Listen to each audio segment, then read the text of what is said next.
right, thank you for staying with Kenya's Choice 2022. Let's start that discussion on devolution matters right now. What has worked, what has not worked. This is the closest government to you, wherever you are. Let me introduce my guest one more time. His Excellency Martin Moshisho is here, Deputy Governor for Kajiado.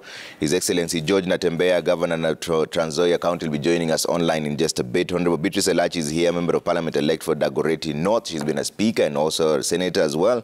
Honorable John Kagusha, Member of Parliament-elect from Kurueni, who has also been a Speaker for Nyeri before he took over this role. But first up, let's start in Kisii, where there was a discovery by the latest Governor-elect, Simba Arati, and this is what he had to say. First and foremost, I want to thank you for making it here. I know I expected to see 200. I'm sure the chief officers say that we have 206 drivers. 206 drivers. In my record, which I've gotten, is 256. Therefore, there are 50. I don't know. Mmepeleka wapi? I'll get that one. Because last week it was 240, but I discovered it's 256. The 256, surprisingly, that there are only 82 vehicles in operation. Over how many months now? Almost over a year. Yeah. Almost over a year. Vehicles, 82 against 256 drivers. I think we must sort out. Of course, I can't blame the team which has been in office, but it's something I want an explanation. Because these people, 256, they draw salaries, which is meant for development in the county. This one section, I thought I'll get the old vehicles. I want to give a direction that I want by next week, when all vehicles, be it they're giving essential services, I'll only need them for 1 hour. The 82 of them. All of them. You'll hear, I'll ask these people, wacha niulize, insurances that you guys have, is it a 30 party or is comprehensive? Weka mkono juu 30 party, wale wanaendesha magari ya 30 party. Sasa sikizeni, mimi ndio gavana, hakuna mtu, hawa wote ambao unataka kuogopa, ogopa mimi. Is it 30 party or comprehensive? 30 party. Information which I have, and I believe I have it in my house, it's that they have been procuring comprehensive. Sindio? Yeah. Comprehensive. Waziri wa fedha yuko hapa, amekuwa akilipa pesa za comprehensive. But what you have been getting, it's a third party cover.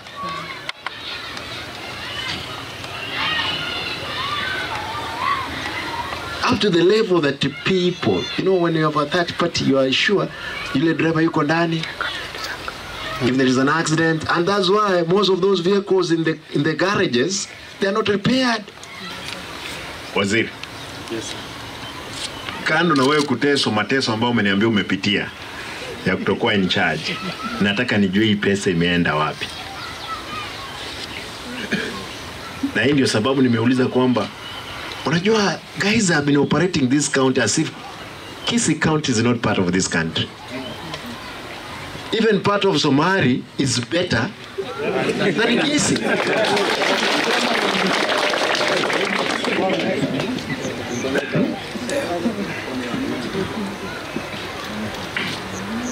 I want to assure you that immediately I want to see what has not been paid legitimately and make sure the payments have been done.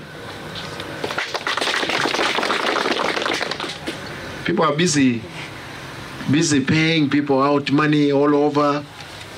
Hapana, hatuwezi kubali biashara kama hii.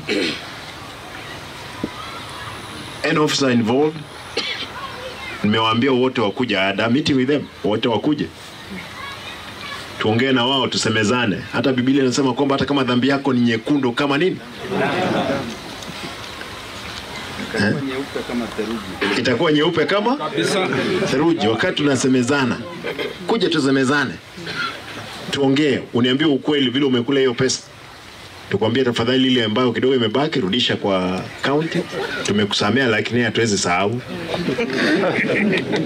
Ama vipi? All right, that was Simba Arati, the governor for Kisii, discovering that in the place where he was, there were 206 drivers, but there's supposed to be 256 drivers in the payroll with only 82 vehicles. Even if you have 2 drivers per vehicle, that's still 164. Even if you have 3 drivers per vehicle, that is still 246. Moshisho, how does this happen in a county? You've been there before. This is, of course, not Kisii, but is this possible in a county? Well, thank you, Trevor. Once again, I'm glad to be in this breakfast show this morning. On your question, number one is there is a fact that in any government, you will not fail to have, ghost workers. And that's why it is always important that a new governor who comes to office needs to do an audit. And on the number of drivers who do not have vehicles, I think at some point it is occasioned by, the county at some point buying vehicles. And on the way, vehicles develop mechanical problems and you find them in garages. When there is laxity in the county in terms of not repairing those vehicles, they will remain in garages for good, and we will still be having the drivers who have been employed because a vehicle was procured. I think that is where the problem comes from. Yeah. And I think governors now need to ensure that all vehicles are out of garages. Instead of procuring new vehicles with new drivers being employed, it will increase the staff establishment. So I think audits need to be done, even for governors who have come back to offices for the second term. An audit is very important, and there needs to be a revisit of garages to make sure that there is repair of all vehicles and get back to motion. Okay, interesting points you raised there. But let's cross over first to Forodha House, where there was a counting, the order by the Supreme Court for vote counting was happening there. They're supposed to have been done by today. Ayub Abdikader is joining us live. Ayub, good morning. It's good to see you. So what have we discovered so far in terms of recount? Good morning, Trevor, and thank you. We are live from the Forodha House, the sub-registry of the Supreme Court, which is housed at the Milimani Law Court here. An exercise which had taken 16 hours finally came to an end.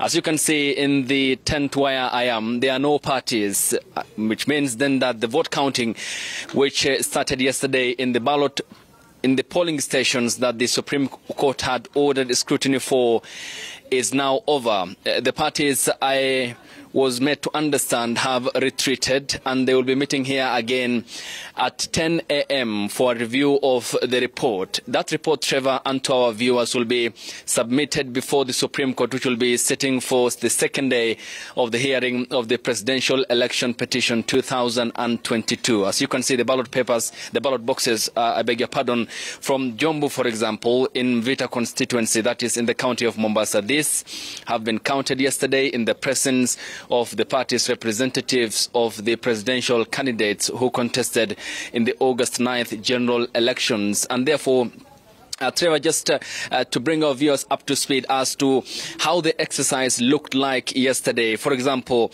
I sifted through the process which led to the counting of the ballot boxes yesterday from Majengo polling station to Mvita polling stations 1, 2, 3, 4, 5 out of 7, that is. For example, many have been asking, what's the process like? First of all, it did happen in the presence of the representatives or the agents of the presidential candidates here yesterday. The process started at 12 p.m. in the afternoon. And for example, when a ballot box is opened, that is in presence of the agents of the presidential candidates and the staff from the judiciary who are hawk-eyed and keen and who are doing the counting of the physical votes. For example, the ballot box is serial numbered, meaning the serial number is read to all the parties, and they are present, they confirm that, and then the aperture seal number is indicated in the ballot, that's also read to the parties. Then they go to the seals, as you can see on top of the ballot box, for example, in Jomvu, that is the Ministry of Water, Tank 05. The green sealings are serial numbered, so you have to read the 4 serial numbers, and the agents have been taking note, as we did yesterday, sitting through the process alongside the ballot box number.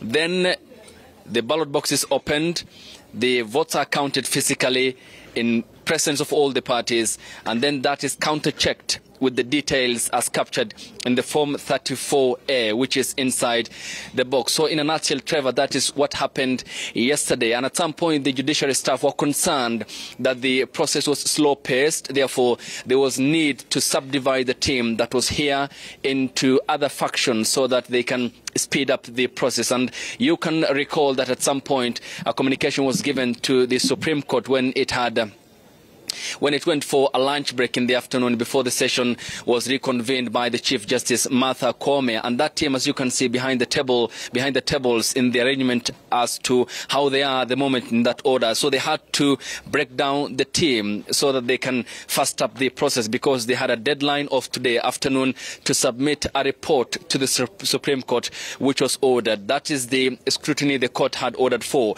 And there were some also who had questions about the number of polling stations in question. And first the court had established that the scrutiny ought to be in 15 polling stations. Afterwards, yesterday in the afternoon session, Judge Isaac Lenaola was very clear in the direction and said that the contested polling stations will be under scrutiny, and they numbered up to 41. And we did air that story at 9 p.m. yesterday in our bulletin. Therefore, these ballot boxes, as you can see here, Trevor, are from the 41 polling stations as directed yesterday by Judge Isaac Lenaola of the Supreme Court. And he said, we do not expect debate over this because of time. You have already consumed 24 hours of the 48-hour deadline that we have issued, and we expect no debate but total compliance with the direction that this court had given. That was in yesterday when Judge Isaac Lenaola had read the direction of the court. So these ballot boxes, as you can see also behind me, let's come and check from which polling stations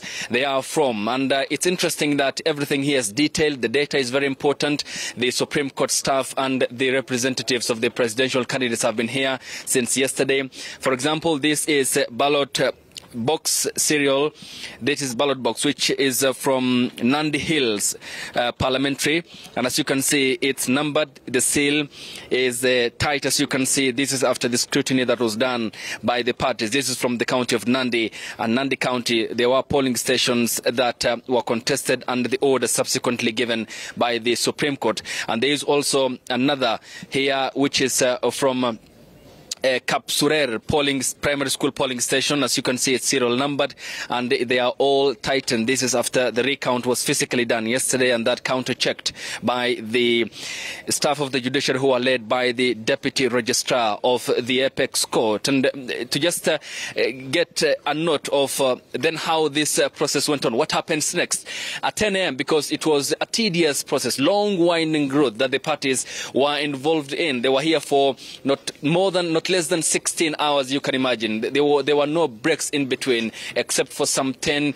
to 15 minutes. And now they have retreated to have some rest, reconvene at 10 a.m., review the report, and then the same will be presented to the judges of the Supreme Court, who will be hearing today, the second day of the hearing of the presidential election petition 2022. Then going forward, it will inform, of course, their judgment, because yesterday it was the turn of the petitioners, who are represented by their lawyers, to argue their case and getting out to check the security. And this is the Forodha House area, where the sub-registry of the Supreme Court, where that exercise was happening, just to get a feel of the outside environment, Trevor, and our viewers. This is the security. And you can see the team now setting or prepping themselves up. Yesterday, upon the arrival of the ballot boxes that were aboard or ferried by vehicles to be here, it was very clear that security was heightened. This is the subsection of the Milimani Law Court's premises, and you can see the security as it is heightened. Members of the security personnel here who are present and are keeping an eye on kept an eye on the exercise and ensuring that the ballot boxes will be again referred to their respective polling stations, because the count is now over.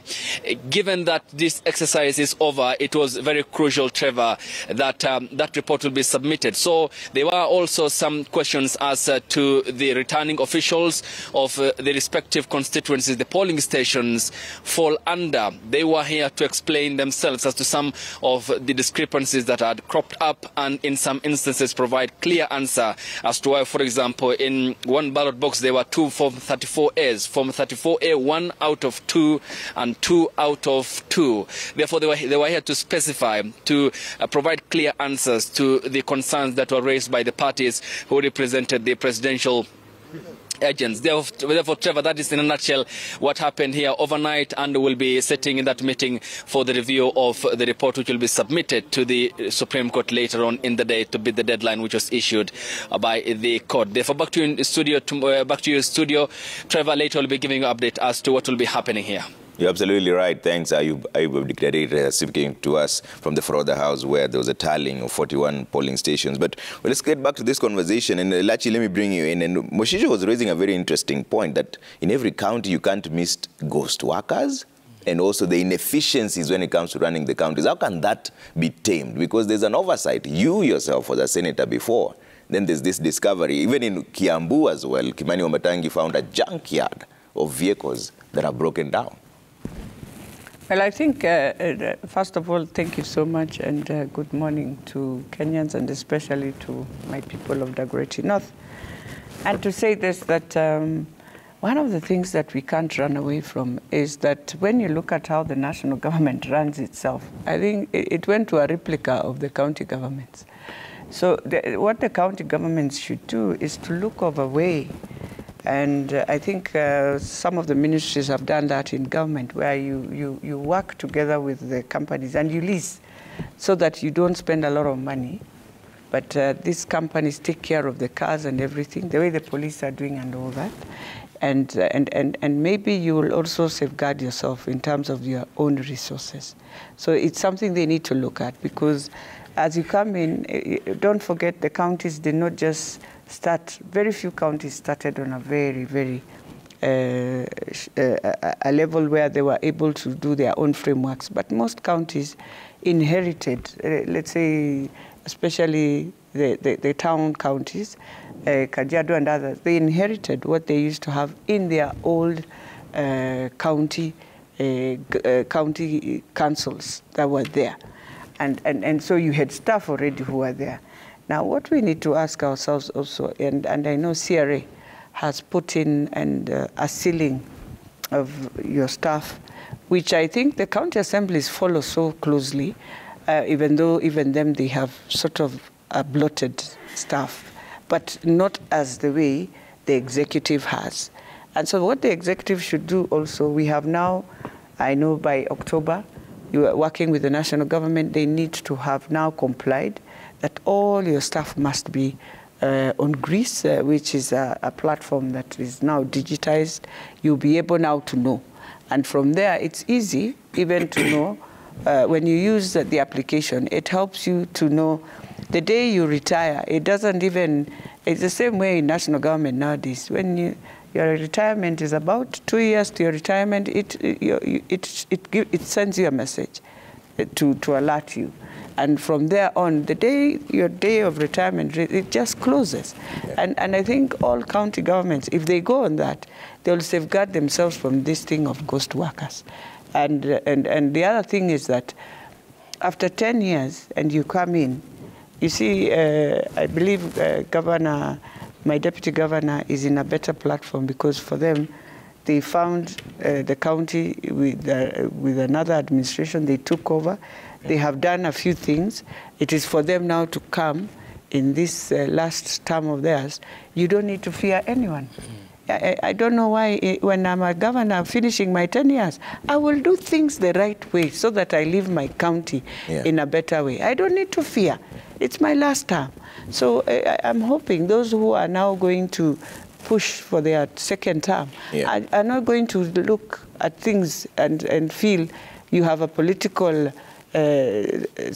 statement you have to always give your workers. It's just run the county professional. But there are also those who... The ones who are now coming in, trust me, they are going to play the politics because they want to survive in it. Yeah. They want to do all this.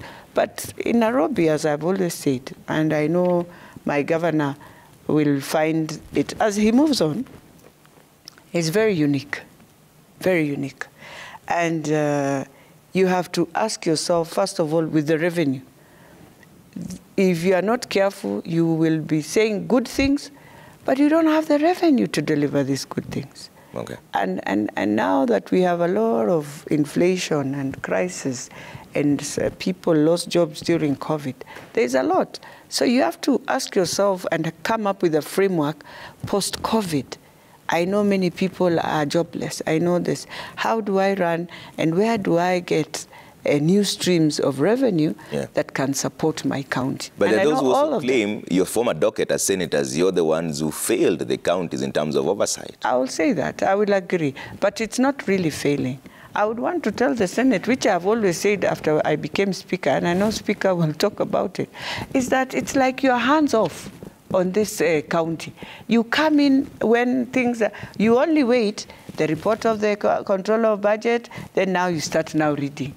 I wish you have a senator when we are starting the process at that level where you have public participation, where you have now the governor looking at every ward and doing public participation in terms of their budgets, that when the senator comes in, he's able to come, even in his own constituency, because he has a constituency where he comes from, and just do that public participation to understand, so that when you are moving, and then take the CIDP that the county assemblies have gone through and done public participation, prioritized the projects that need to be done.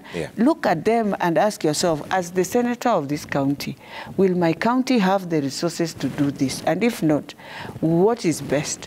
Who are we partnering with? But if you become the senator only to check what the governor is doing after, then you have no responsibility to come and claim that you understand how your county, you don't understand how the county is moving. If you don't even do one day a visit and even walk in the hospital, when you're hearing the governor cry that we don't have medical, we don't have this, he might be saying that it is genuine. It's not that he doesn't want to put this facility to have drugs or anything.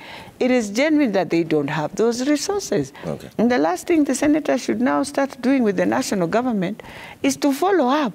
Money should not be staying so long in the national government.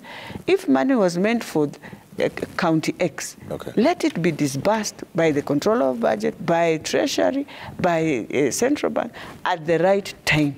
So that counties also do not find themselves in all this. But the last thing I need to tell counties, they should also now be very careful with these things of pending bills. It's not right. I think what they need to do is to come up with also a framework where you work with national government. If national government has been holding your money, just send this thing, a whole booklet to them and say, these are our pending bills.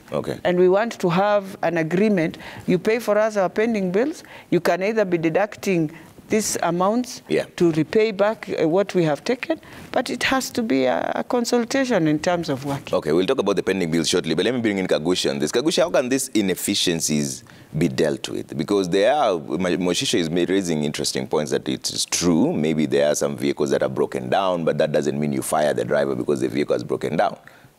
How can these inefficiencies be dealt with in the county level, having been a speaker yourself?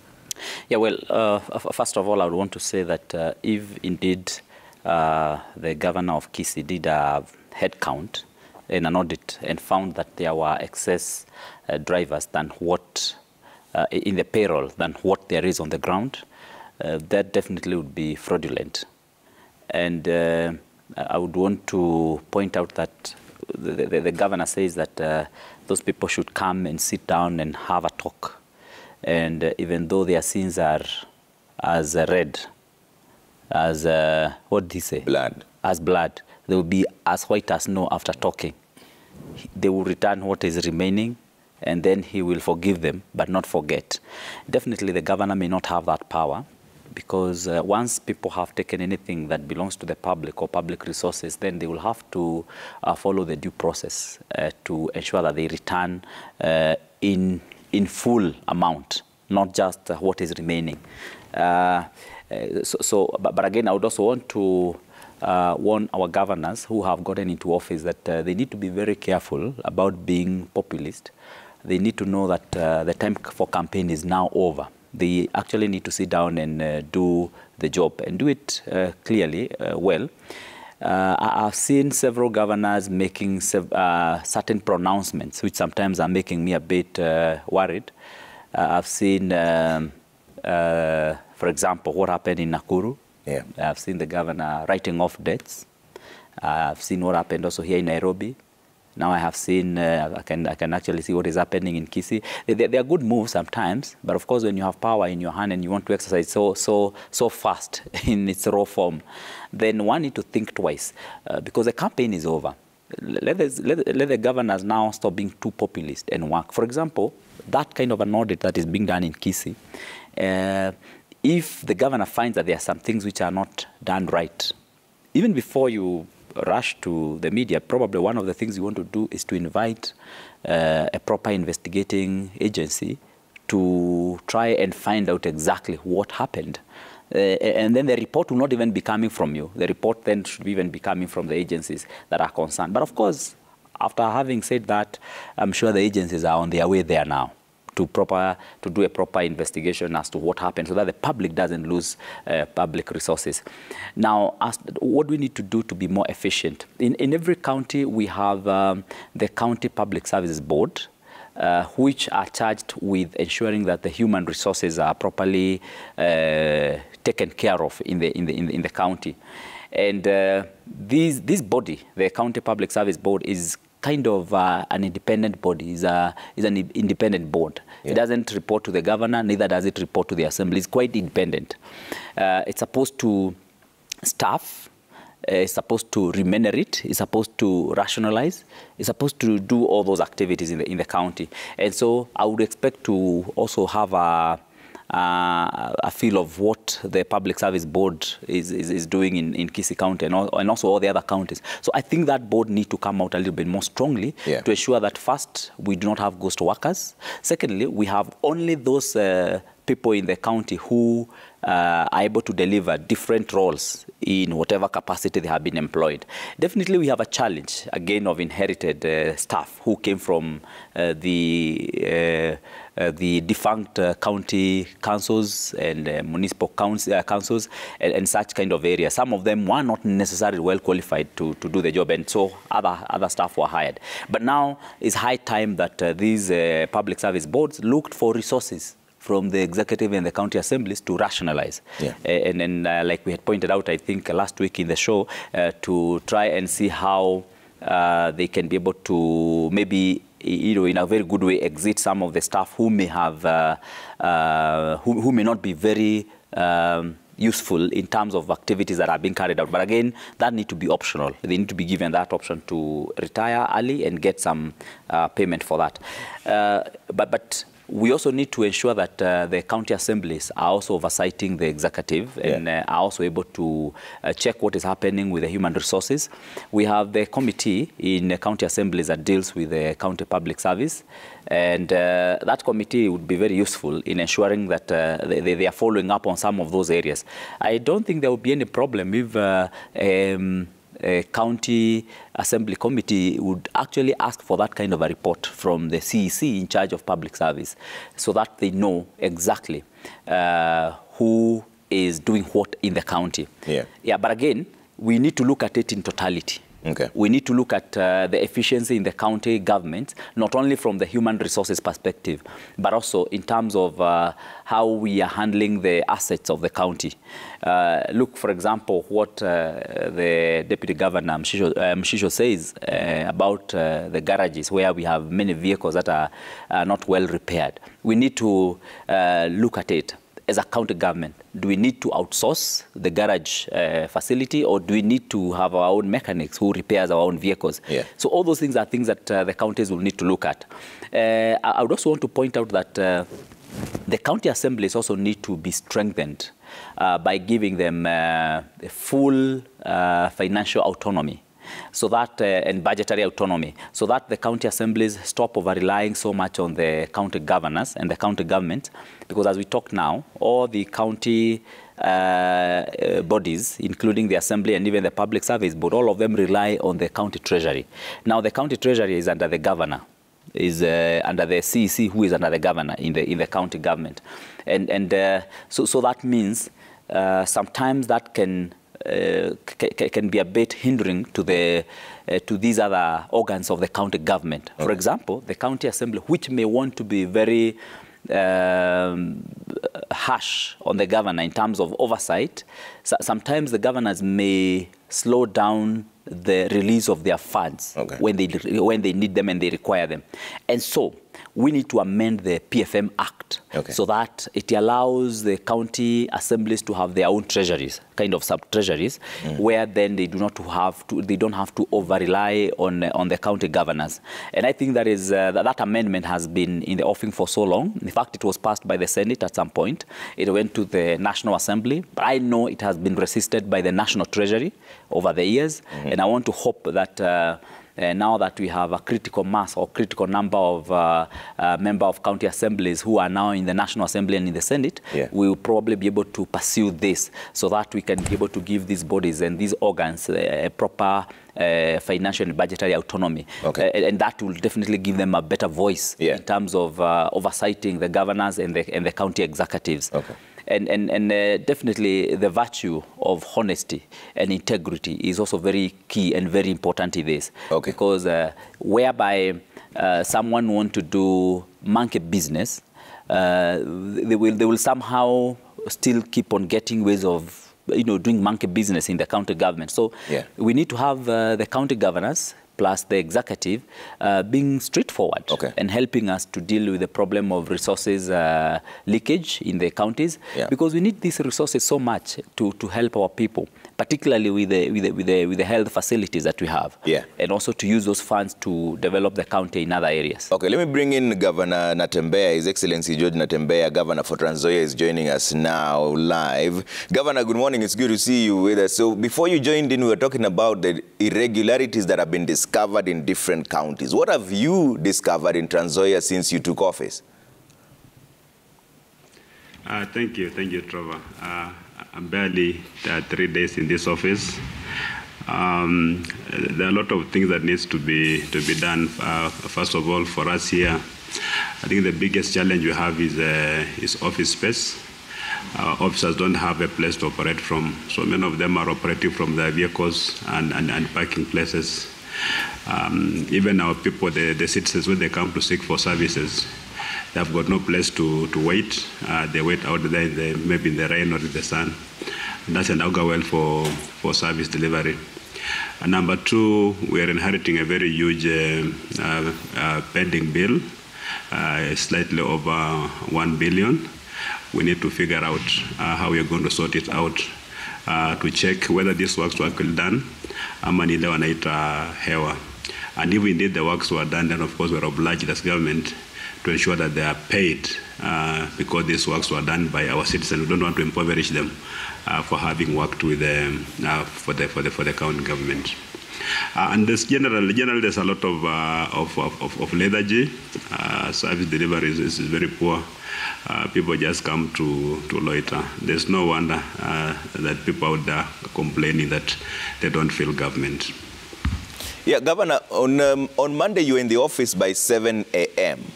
Were there people with you? What did you discover? Yeah.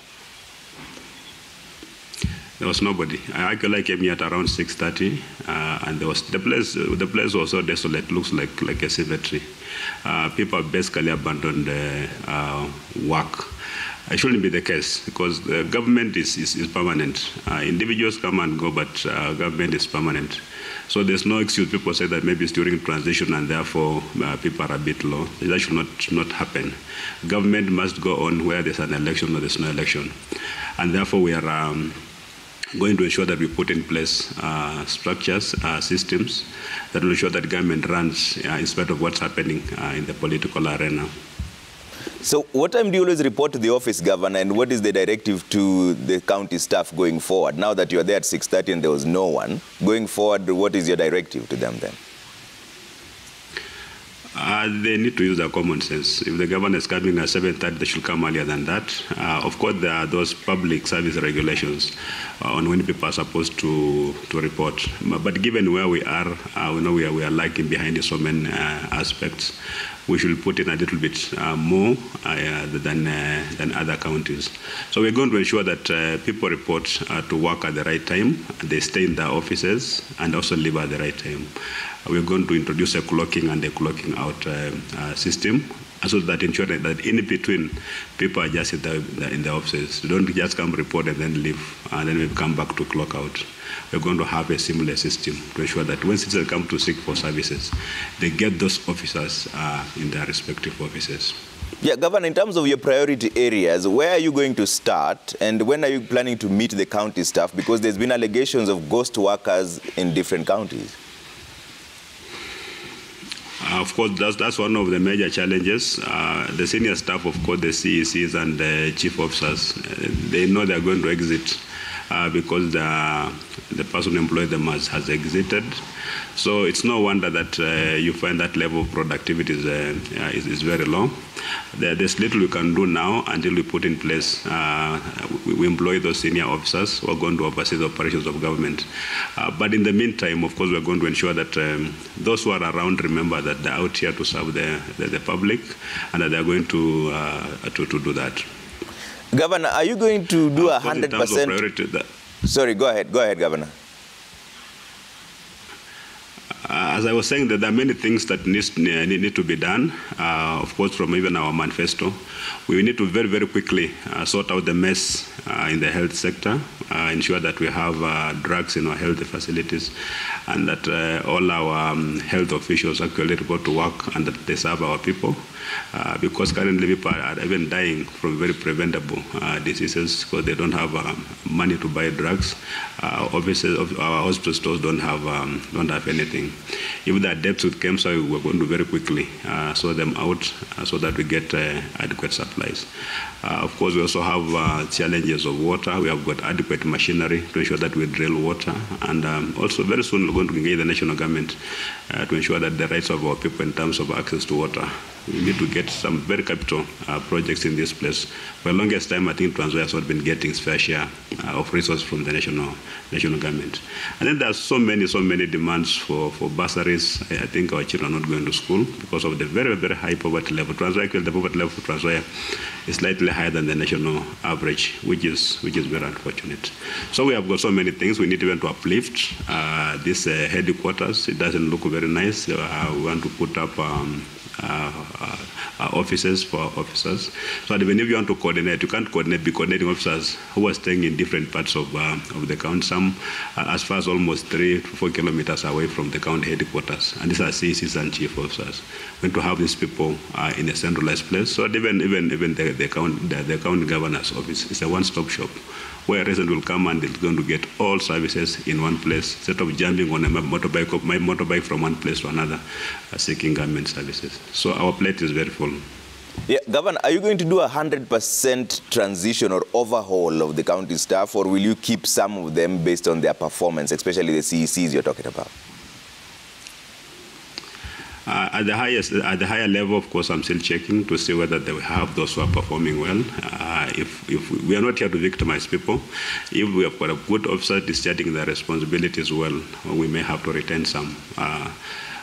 We're still in the state of checking and seeing how they've been performing. I've been looking at their performance contracts and how they've been delivering or service delivery. So far, the report that I've received is not very encouraging. We may have to come with the clean. We have to clean maybe the entire system. But of course, there's that permanent bureaucracy from the level of director downwards. Unfortunately, again, the level of directors, we don't have substantive officer holders. We've got acting officers. A director is supposed to be at job group R, but many of the people acting as directors are in job group L, K, J, so they cannot really be in charge of those departments. We're going to ensure that we fill those positions substantively. So that going forward, as I've said, during transitions, we don't have the kind of challenges we're having now. But Governor, are you aligned with the members of the County Assembly? Because that is also another place where you will have a bit of challenges. You know, my political party did not have very many MCAs. I think we just had about 9 out of 25. But during campaigns, I used to tell the people that I wanted them to elect good leaders, not necessarily people from my political party. And I want to believe that people heard me and gave me good leaders. I've been urging them to forget about political affiliations so that we are here to serve our people. The challenges facing our people do not respect political parties. If there is no water in a particular constituency or particular ward, it affects everybody, those who voted for me and those who didn't vote for me. And for us, I've been urging our MCAs to go beyond those political affiliations. They just divide us for no reason at all. If we focus more on what afflicts our people, and then for me personally, I'm not worried about the MCA's political affiliations. I've been talking to them, they are listening, and I'm sure we're going to get a good House leadership that's going to be aligned with the programs that we intend to execute as a county government. Governor, in Kisii, there's been allegations that there are some ghost workers. In fact, the EACC has just sent a message here. EACC says that they've taken note of the serious allegations of ghost workers and fraud in procurement of motor vehicle insurance in Kisii County and will inquire into the same in accordance with its mandate. That's from Eric Ngumbi, Head of Corporate Affairs and Communication at EACC. Have you taken a stock of what Trans Nzoia has and their status as we are right now? I issued instructions yesterday to the county human resource officer to check and give me a report on what's contained in the payroll. I want to know how the payroll looked 6 months ago, and then thereafter we do a comparative analysis. Because you get this impression that the outgoing regime wanted to burden us with the huge wage bill so that we're completely capable of paying staff, and they'll go out there saying that hata hawezi kulipa wafanyikazi. So we want to check. So far they've told me that not very many people were employed during the transition. I don't believe it, because there were many stories, even having attempts of recruiting new staff during elections. So I'm not very comfortable about what contains in that payroll. We are going to have experts have a look at it, and if anybody engaged in monkey business during transition, then they're going to face necessary consequences. And then, Governor, the issue of pending bills. How are you planning to pay the pending bills, considering they're about R1 billion for your county? It's a headache, but we're going to make adequate budgetary provision for it. I've checked in the current budget. Some money was set aside, about 600 million. But as I've said, we have to confirm that if indeed these pending bills are valid, that they are genuine, before we commit any government funds. So we're going to have a supplementary budget to align it with our priorities. Paying pending bills is not one of my priorities. As somebody who's worked in government for almost 26 years, I don't understand the concept of pending bills, because you cannot commit government for any project if there are no funds. Like you cannot do a project if we don't have funds. So the idea of having pending bills, somebody did a job and they were not paid because there were no funds. Personally, I don't understand it. Nobody has given me a convincing reason why I should have pending bills. All government projects are done according to the budget, approved budget. If you go beyond the approved budget, it's against the law. So we want to check. People are running around and telling me some of these debts were inherited from the defunct local authorities. I'm not convinced. We are going to have a sit down with these people and have a thorough examination of these spending bills. And those who are found culpable to have committed government to projects without any budgetary provisions, then they are going to face, of course, relevant penalties, including being surcharged. Yeah, Governor, you're in the office right now. Where is your deputy, and have you given them roles to perform? Yeah, we are still working on assigning roles. As I said, the law makes it a bit difficult during this transition period because you cannot just move in and have a cabinet and appoint chief officers. There's a very long process. Personally, I'll have moved. I'll be having my cabinet by now. But you have to wait for MCS to be sworn in. They have not been sworn in because we're waiting for the gazettement of nominated MCS to come in so that they are sworn in, the elected speaker. Before I can present a list of my nominees, potential CECs to them for vetting and then appointment. For chief officers, the process is even longer because now the County Public Service Board must advertise for people to apply, go through interviews.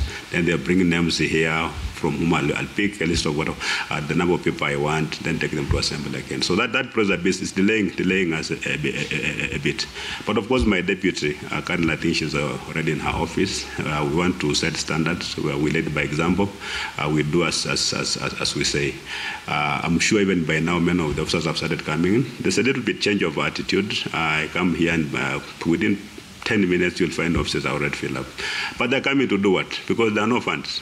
People, it's like people scramble for government funds. The moment they receive funds, within 1 week, all the money is spent, and then people start idling around in offices.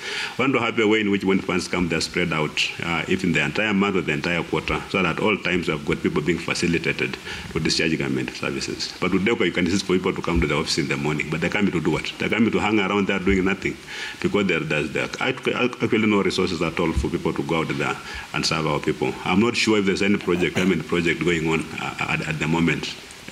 Nothing actually is moving. All right, Governor, there's a question here from you on Twitter before I engage my panelists in studio here. It says, it's from Bernard Kalabai. He says, good morning, Trevor and panel members. To my Governor, George Natembeya, what is your strategy to ensure we have a university, we have youth groups empowered and network roads established? For a university, actually, it's one of those key issues that we're talking about. Trans Nzoia is in the unfortunate position where it's the only county without a university in this region. We are going to work with the other stakeholders within the county to ensure that we provide sufficient land. Actually, we are targeting about 1,000 acres from ADC. I've got sufficient land there. And we're going to engage the national government very, very seriously to ensure that we embark on the process of constructing a brand new university in this county. We don't want to convert the current Kitale National Polytechnic to a university because we need those middle-level courses for our students. But having a university here is a matter of priority. Okay. In terms of infrastructure... No, go ahead, Governor. Of course, in terms of infrastructure, as I've said, we're going to look at the current budget and have it aligned. During campaigns, of course, we encountered a very serious state of our roads. They're basically impassable. And our people are going through hell just accessing services or moving from, even transporting their farm produce. And I think improvement of the roads infrastructure is also a matter of priority for us. All right, Governor Natembeya, stay with me. Let me engage my panelists in studio also here and start with Moshisho. Moshisho, I've gotten an update from Eric Ngumbi, Head of Corporate Affairs and Communication at EACC. He's saying that EACC has taken note of the serious allegations of ghost workers and fraud in the procurement of motor vehicle insurance in Kisii County and will inquire into the same in accordance with its mandate. But the further goes to say, notably, the issues raised by Governor Arati are not unique to Kisii. EACC has acted on such matters in other county governments, and more are under active investigations. So let's talk about Kajiado, for example. So what is the plan to ensure there's efficiency there in terms of, are there workers who clock in and clock out? Because yours is not a transition government. You were there earlier on, and now you're just taking the second term. How are you ensuring that there's efficiency? You know exactly who's coming in, what they're doing. Same thing that Natembeya was talking about just a few moments ago. Yeah, definitely. When we took office in 2017, we did exactly what Governor Natembeya has done, because the problem is the attitude, even with the county government workers. But I think this attitude also needs to change, even with the citizens. The citizens will only think that their issues are going to be solved when they meet the governor himself or the deputy. That really strains the governor, and to release that burden from the governor. Number one, workers and employees of government should be available in offices to be approached by wananchi. If you're in the county premises because of bursary, go to the officers in charge of education. The CC should be available in office. The CEO should be available in office, and directors. Same case to those who come with land issues. The CC land should be available, and the rest of the officers, so that the governor do not become the alpha and omega. Yeah. So attitude should change. Yeah. And availability of staff. But isn't that because, Moshisho, that the power resides so much with the governor that the CECs cannot do anything without consulting the governor, so the citizens decide to just bypass and go straight to the power? I think good leadership is delegation. By the fact that we have a CEC, the governor has delegated powers. So I think we work in delegation. Yeah. The governor has given the CC's power and the CEOs that they can be able to solve, these problems that comes from wananchi. So I think that is how we should operate. For service delivery, our staff should be available. Yeah. And I think in our case, we are now serving our second term. The governor is very categorical about service delivery. The governor has got 7-point agenda. And one of them is Utumishi Bora. Utumishi Bora means service delivery. And service delivery has to be delivered by county staff. Okay. So our people deserve services. Okay. And without this staff being available, how can services be rendered to our people? Okay. So that is very key, is one of the pillars of substantive agenda in our second term. Okay. Yeah. Elachi, is there a problem with the saturation of powers with the governor? Because there's been a lot of discordant messaging sometimes. Even just recently, Governor Sakaja said that all the motorbikes that were impounded by the city county askaris should be released. Some of the motorbike owners who went there said that they were told that they have not received that order. So they're not releasing the motorbikes just yet. Is there a disjointed kind of messaging from the top echelons of power in the counties to the people who are supposed to execute and have one vision with that same governor, who seem to be reading from different scripts? You see, that's why I said I think it is important for us to understand really in the Constitution, the governor has powers, political powers. Let me start from there. Political powers he has. And in terms of now administration, it is unfortunate because you see, in the end of the day, now when EACC says, for example, and I want to thank my governor of Kisii, he's brought it out. But you see now in the end, the people who will be questioned are the chief officers, who are the ones who are like the accounting officers, the PSS of the different dockets that deal with transport and other issues. And so what I would wish, after 10 years, and right now I would say many of the governors who are now in are people who have worked in, some in the National Assembly, they've been in committees, they understand these things. And I think it is now time we realign back to the real framework that was meant of 2010 on how counties should work.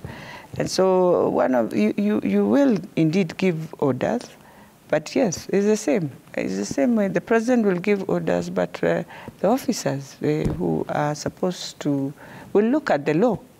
Because in the end of the day, the law will, we will look at the law when now we are looking at the facts that you've brought in, yeah? So you can agree that you will have political power, but in terms of now following the law, your chief officer must advise you. That's why they are your technical team, your technical people. And so you can give an order, but it's important to always sit down with them. And when you're doing your visits, the first thing you do, you sit down with the technical team, they will advise you. But there are some things you can go and find very glaring, and there you'll give orders, but follow up with your team so that it does not come to haunt you, that the governor said and it was not done. And so at that time, people start now again running, leaving the governor and now moving again the other side. So if you want to really work properly in a county, have an orderly way, and sit down with your technical team to always advise you when you are going for field visits. They've advised you, when you go into this place, you will find 1, 2, 3. Fine. Some can hide issues, but it is important also for you, and that is why you have the structure of your admin, ward admins and all that. They are also supposed to brief you, and you can be meeting them once in a while as the governor, because you might find they have more information than even your chief officer. Yeah. Because it's a culture in us as Kenyans where we have taken advantage of public resources. We assume that it is okay when I am on a pensionable payroll. I don't care.